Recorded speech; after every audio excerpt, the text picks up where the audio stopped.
I want to talk about this concept of becoming a millionaire, especially for Black and brown people. Many of us are behind in building up a pot of money for us to live on in the future.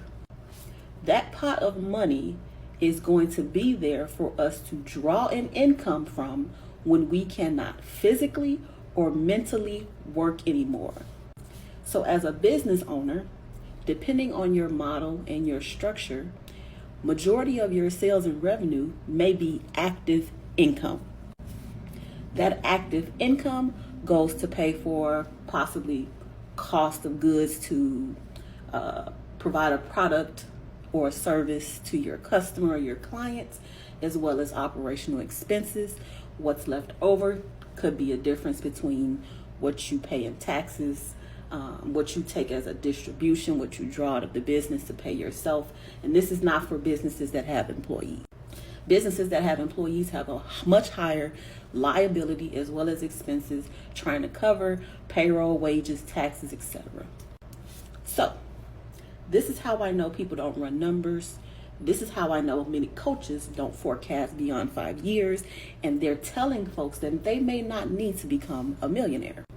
But the reality is, if we are decades behind in building up assets, a pot of money to live off of in the future, that pot of money is supposed to cover our living expenses when we are older, possible travel, miscellaneous spending, things of that nature.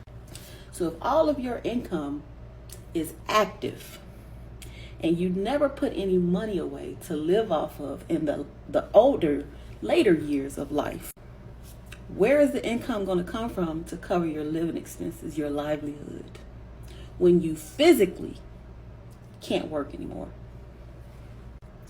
See, this is how I know y'all don't include inflation in anything. You're not doing any forecasting, because when we do budgets and we do analysis, $3,000 to $5,000 minimum to live on a month in retirement could easily be a couple million. That's not even 20 years of it lasting.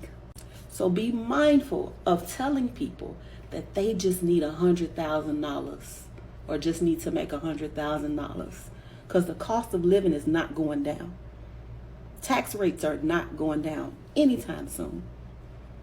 But the reality is, you need to put together a financial plan for yourself and stop listening to what everybody else is saying about what you should be doing for your livelihood in the future.